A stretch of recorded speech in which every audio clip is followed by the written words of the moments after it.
हे पाहू शकता की आपला 3x1 कापूस आहे. कापसाचं वय कशाने ओळखायचं तुम्हाला सांगतो. हे खाल्लं फांद्या, एक फांदी 3 दिवसाला वाढते. हे एक फांदी वाढली की 3 दिवस, हे 2, हे 3, हे 4, हे 5, हे 6, 7, 8, 9, 10, 11 म्हणजे ती दिवस झाली. असं फांद्यावर सुद्धा वय ओळखता येते. धन्यवाद. नमस्कार, मी पंजाब डक. आज आहे 14 जुलै 2025 आणि या ठिकाणी कापसाची वखरणी चालू आहे.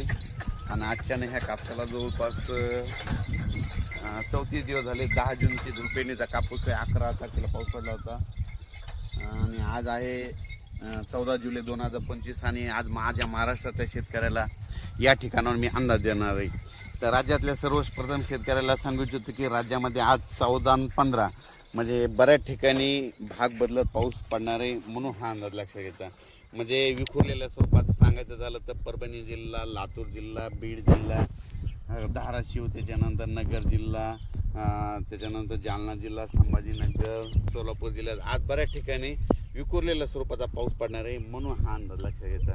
म्हणजे सर्व दूर पडणार नाही, पण बऱ्याच पिकांना असं जीवदान ठरणारा पाऊस येणार आहे, म्हणून हा अंदाज लक्षात घ्यायचा.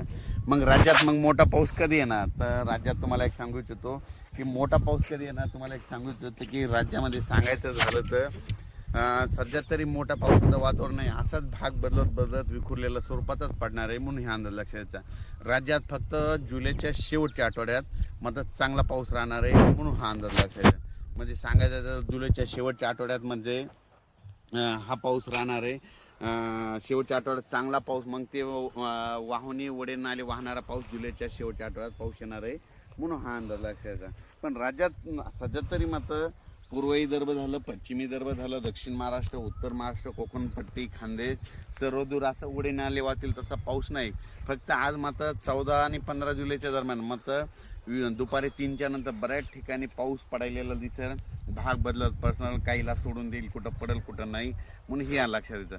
पण राज्यात सध्या तरी मोठं नाही, पण राज्यात मात्र 14-15 आज बऱ्याच ठिकाणी ठिकठिकाणी पाऊस पडणार आहे, म्हणून हे लक्षात यायचं. राज्यात नंतर काय होणार आहे, 18च्या नंतर परत एकदा वातावरण चेंज व्हायला सुरुवात होणार आहे.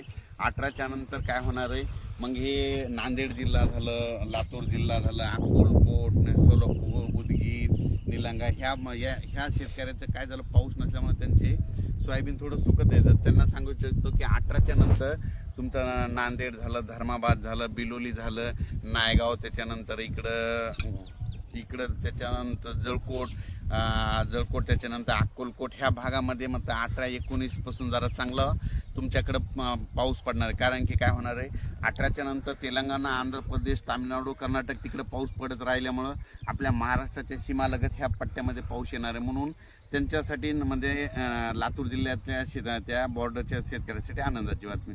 पण राज्यात मात्र 22 तारखेच्या नंतर परत आता वातावरण म्हणजे असं वाढत 22 जुलैच्या नंतर चांगलं वातावरण वाढत जाईल.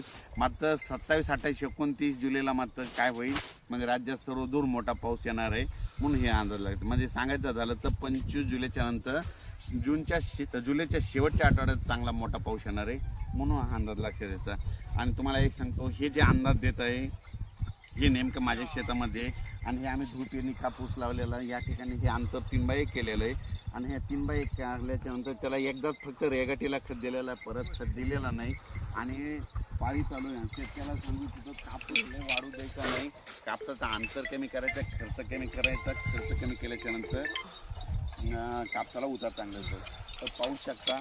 आणि या ठिकाणी राज्यात आज बऱ्याच आमच्या परभणी जिल्हा झालं, बीड जिल्हा झालं, लातूर जिल्हा झालं, जालना जिल्हा, संभाजीनगर, नगर जिल्ह्याचा काही भाग या शेतकऱ्याला सांगू इच्छितो की आज बऱ्याच ठिकाणीमध्ये विखुरलेल्या स्वरूपाचा पाऊस पडणार आहे. ज्याला पडला त्यांना चांगलं होणार आहे, काही जणांना सोडून देखील देणार, म्हणून हे लक्षात. पण राज्यात सध्या तरी म्हणजे 20 तारखेपर्यंत तर 20 जुलैपर्यंत तरी असं सर्वदूरचा पाऊस नाही, फक्त असा विखुरलेल्या स्वरूपाचा पडणार आहे, म्हणून हा अंदाज लक्षात घ्यायचा.